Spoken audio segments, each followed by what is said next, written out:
रहना मर्यादा में, और मर्यादा में भी तभी रहोगे जब आपको यहां का दुख दिखेगा और वहां के सतलोक के सुख का आपको आभास होगा।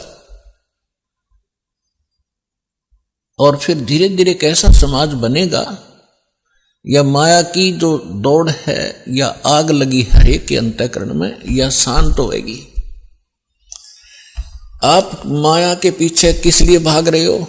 बड़ी कोठी बनाऊंगा, गांव नगर में मेरी शोभा होगी, फिर लड़का लड़की ब्याहूंगा, खूब बैंड बाजे बजवाऊंगा तू तू तू तू तू करवा के, और खूब दान दूंगा, लोग देखेंगे बड़ा दान करा भाई इसने।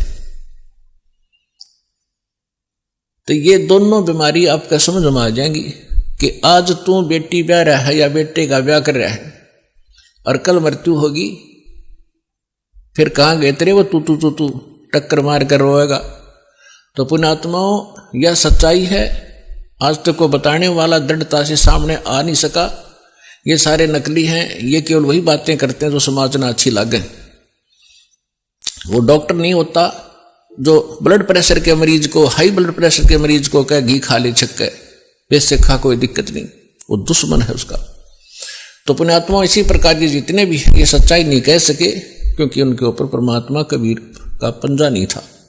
इस दास के ऊपर दया हुई है, संघर्ष बहुत करना पड़ रहा है, लेकिन परमात्मा का साथ जिसके साथ होता है वो हार नहीं होती उसकी, क्योंकि हमारा उद्देश्य कल्याण है। पर पूरे विश्व का कल्याण लेकर चल रहे हैं हम, पूरे मानव का कल्याण होगा, पूरे प्राणियों का कल्याण होगा। क्योंकि जैसे आज ये परमात्मा की वाणी है, इसमें इतनी शक्ति है जो स्वयं परमेश्वर ने आके बोली है। उसके बाद फिर गरीबदास जी के माध्यम से जो वाणी बुलवाई है, उन्होंने वही वाणी एजडिन दे दी, और उस वाणी को फिर दास बोल रहा है। यानी अधिकारी के द्वारा जो वाणी बोली जाती है उसका असर होता है। पहले भी आपको बहुत बार सुनाया है, जैसे एक राजा की पत्नी एक शिष्य थी संत की।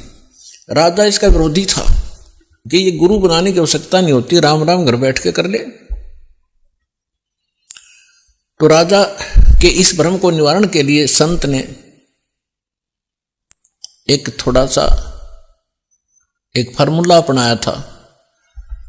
राजा गया उस संत के आश्रम में अपनी पत्नी के साथ कि महाराज क्या गुरु बनाना जरूरी होता है क्या?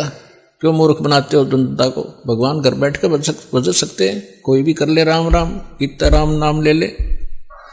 तो संत जी ने सोचा ये राजा है, यहां नाराज घना हो जाएगा। जब मैंने कुछ उल्ट सुल्ट जवाब दे दिया तो उसको कहा, राजन अब मुझे अपनी भक्ति का समय हो गया है, इसमें काफी समय लगेगा, मैं आपका प्रश्न का उत्तर दूंगा, मैं कभी घर आऊंगा आपके वहां दे दूंगा, वहां कभी आपको विस्तार से समझाऊंगा, तब समझ में आएगी। राजा बोला ठीक है। दिन निश्चित हुआ, राजा बैठ गया सिंहासन पर जच के, संत के लिए आसन लगवा दिया। आने की इंतजार थी कि कब आएंगे संत, अभी आने वाले हैं। सामने सैनिक बॉडीगार्ड खड़े थे, वजीर खड़े थे, कुछ बैठे थे। जब संत पहुंचे वहां पर,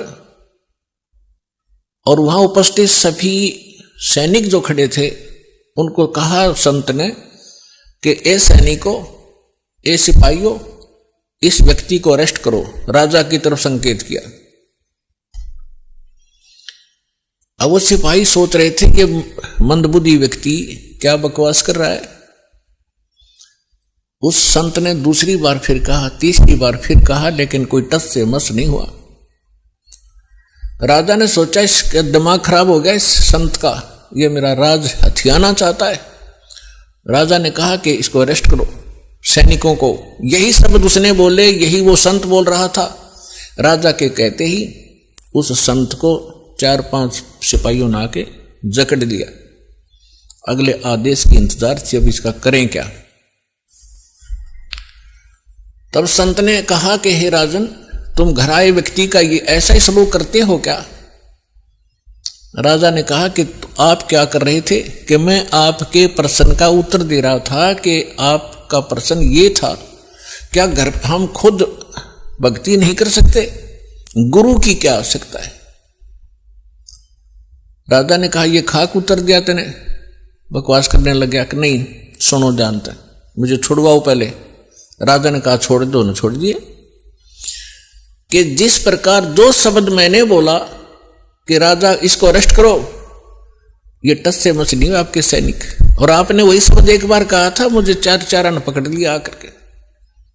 तो आपके वचन में शक्ति है, आपके बोलते ही ये क्रियावान हो गए, और वो शक्ति जो आप वाली है वो राजनीति वाली मेरे पास नहीं है। मेरे पास शक्ति है अध्यात्म की। ठीक इसी प्रकार जो वचन मैं बोलूंगा परमात्मा की शक्ति सब पर कार्यवान हो जाएगी, और आप कहते रहना उसका कोई असर नहीं होगा। इसी से आप समझ लेना।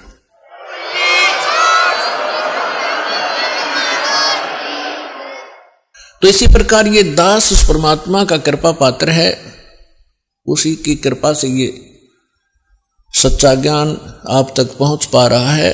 तो उस परमात्मा का आदेश और फिर इस दास के मुख से आगे चलेगा, ये सर्व प्राणियों का कल्याण करेगा।